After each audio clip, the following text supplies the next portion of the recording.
মহাসমাবেশের প্রথম অধিবেশন শুরু। মব দিয়ে জুতার মালা কিন্তু ফেরত আসবে, এমনটাই মন্তব্য করেছেন সাকিব। ট্রাম্পের হুমকির পর তেহরানে একাধিক বিস্ফোরণ।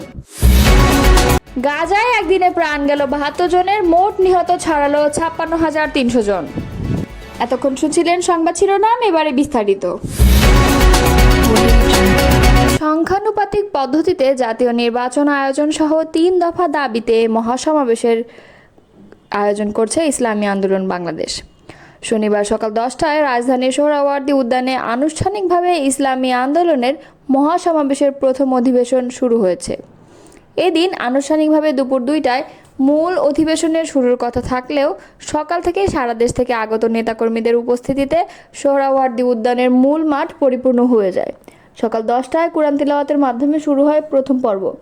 এ পর্বে সারা দেশ থেকে আগত জেলা মহানগর নেতৃবৃন্দ বক্তব্য রাখছেন। উপস্থিত আছেন ইসলামী আন্দোলন বাংলাদেশের মহাসচিব অধ্যক্ষ হাফেজ মাওলানা ইউনুস আহমদ। আজকের এই মহাসমাবেশে সংখ্যানুপাতিক পদ্ধতির পক্ষের সবগুলো রাজনৈতিক দলের নেতৃবৃন্দ উপস্থিত হবেন বলেও জানা গেছে। মূলত সংস্কার, বিচার ও পিআর পদ্ধতিতে জাতীয় নির্বাচন আয়োজনের দাবিতে এই মহাসমাবেশ করেছে আন্দোলন বাংলাদেশ। মব তৈরি করে কোনো ব্যক্তির গলায় জুতার মালা পরানোর যে উদাহরণ তৈরি হচ্ছে তা ফেরত আসবে বলে মন্তব্য করেছেন গণসংহতি আন্দোলনের প্রধান সমন্বয়কারী জোনায়েদ সাকি। সাবেক সিইসি কে এম নুরুল হুদাকে গ্রেফতারের আগে কথিত মবের হেনস্থার প্রসঙ্গ ধরে শুক্রবার চট্টগ্রাম প্রেস ক্লাবে সাংবাদিকদের সঙ্গে মতবিনিময় অনুষ্ঠানে তিনি এসব কথা বলেন। সাকি বলেন, মব আক্রমণ হচ্ছে। মাননীয় প্রধান উপদেষ্টার প্রেস সেক্রেটারি বললেন যে মব না, প্রেশার গ্রুপ। মানেটা কি? প্রেশার গ্রুপ জিনিসটা কি? আপনি যদি মনে করেন যে অমুক ব্যক্তি অন্যায় করছে, তার শাস্তি হওয়া দরকার, তো আপনার সভা সমাবেশ করার জায়গা আছে, তার বাড়িতে হামলা করা আপনার এখন কর্তব্য না। তিনি বলেন, তাহলে সরকার কি নিজে এটা উস্কে দিচ্ছে যে অমুককে আমার ধরতে হবে, ধরার আগে একটা নাটক করতে হবে? এ কি আশ্চর্য ব্যাপার! শেখ হাসিনা যেমন করতো তেমনি কাউকে গ্রেপ্তার করার আগে নানান ছক তৈরি করতো। বহুজনের ক্ষেত্রে ওইটা বলা যাবে আগে তাকে একটু খলনায়ক ধরনের বানিয়ে নিয়েছে। সামাজিক মাধ্যমে ২-৩ দিন ধরে তাকে বেশ কয়েকটা চলেছে, এরপর যে তাকে গ্রেপ্তার অ্যারেস্ট করেছে। তাহলে তো একই পদ্ধতি প্রয়োগ করছেন।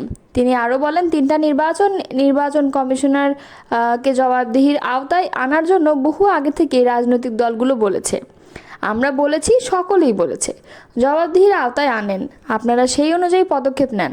তারপর যদি বিচারক জায়গায় নিতে হয় তাহলে বিচারিক প্রক্রিয়ার মধ্যে ঢুকেন। আপনি কোনো ব্যক্তির গলায় জুতার মালা পরাবেন, এটি ব্যক্তির যে মানবিক অস্তিত্ব তাকে আপনি অপমান করছেন। এটাকে বলে বিমান বিকিরণ। একজন সর্বোচ্চ অপরাধীকেও তা করা হয় না, কিন্তু কোনো অপরাধীকে ফাঁসি দিলেও তারও কতগুলো মানবিক অধিকারকে স্বীকার করে নিয়ে কিন্তু সেই কাজটা করা হয়। গণসংহতি আন্দোলনের নেতা সাকি বলেন, আপনি এটাও করতে পারেন না। এই যে উদাহরণ তৈরি হচ্ছে, উদাহরণ কিন্তু ফেরত আসবে। এই উদাহরণগুলো কোনো কারণেই গণতান্ত্রিক ব্যবস্থায় গ্রহণযোগ্য হতে পারে না।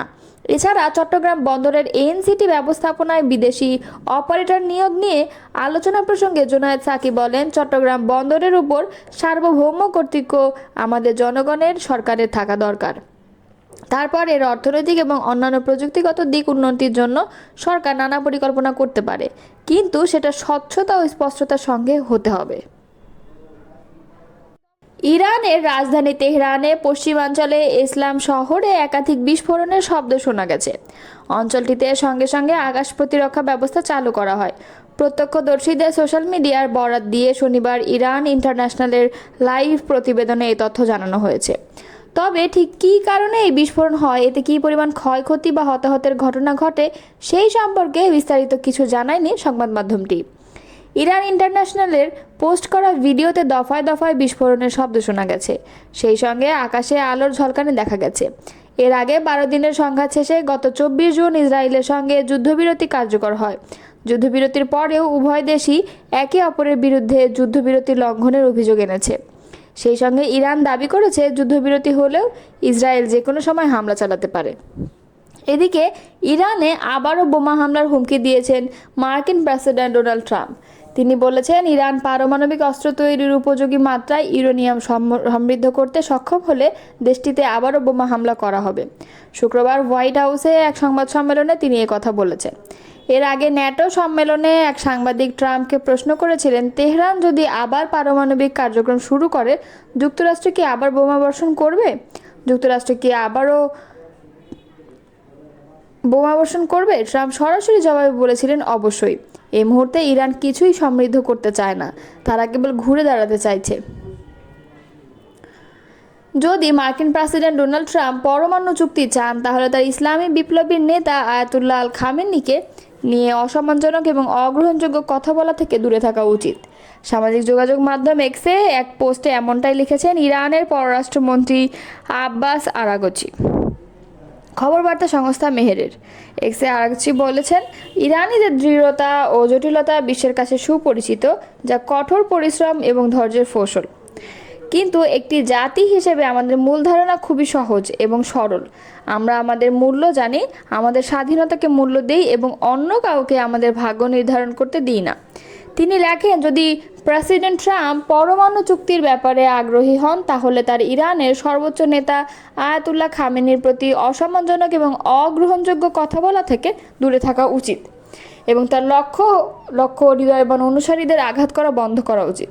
তিনি আরও লেখেন, শক্তিশালী ইরানি জনগণ বিশ্বকে দেখিয়েছে যে আমাদের ক্ষেপণাস্ত্রের আঘাতে ধ্বংস এড়াতে ইসরায়েলের বাবার কাছে ছুটে যাওয়া ছাড়া আর কোনো উপায় নেই। গতকাল শুক্রবার দিনভর ইসরায়েলি বিমান বাহিনীর গোলাবর্ষণে ফিলিস্তিনের গাজা উপত্যকায় নিহত হয়েছেন ৭২ জন এবং আহত হয়েছেন আরও ১৭৪ জন। এদিন সন্ধ্যার পর এক বিবৃতিতে এই তথ্য জানিয়েছে গাজার স্বাস্থ্য মন্ত্রণালয়।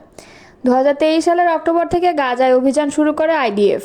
মন্ত্রণালয়ের তথ্য অনুযায়ী সোমবারের পর ইসরায়েলি বাহিনীর অভিযানে গাজায় মোট নিহতের সংখ্যা পৌঁছেছে ৫৬,৩৩১ জনে।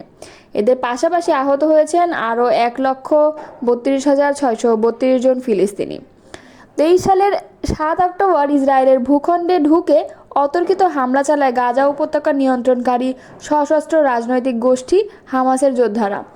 এলোপাতাড়ি গুলি চালিয়ে ১,২০০ জনকে হত্যার পাশাপাশি ২৫১ জনকে জিম্মি হিসেবে ধরে নিয়ে যায় তারা। হামাসের হামলার জবাব দিতে এবং জিম্মিদের মুক্ত করতে ওই দিন থেকেই গাজায় অভিযান শুরু করে ইসরায়েলি বাহিনী।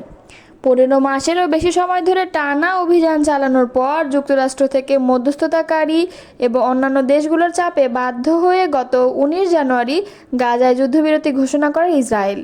কিন্তু বিরতি ২ মাস শেষ হওয়ার আগেই গত ১৮ মার্চ থেকে ফের গাজায় অভিযান শুরু করে আইডিএফ। দ্বিতীয় দফার অভিযানে গত ২.৫ মাসে গাজায় নিহত হয়েছেন ৬,০০৮ জন ফিলিস্তিনি এবং আহত হয়েছেন আরও ২০,৫৯১ জন। যে ২৫১ জন জিম্মিকে হামাসের যোদ্ধারা ধরে নিয়ে গিয়েছিল, তাদের মধ্যে অন্তত ৩৫ জন এখনও জীবিত আছেন বলে ধারণা করা হচ্ছে।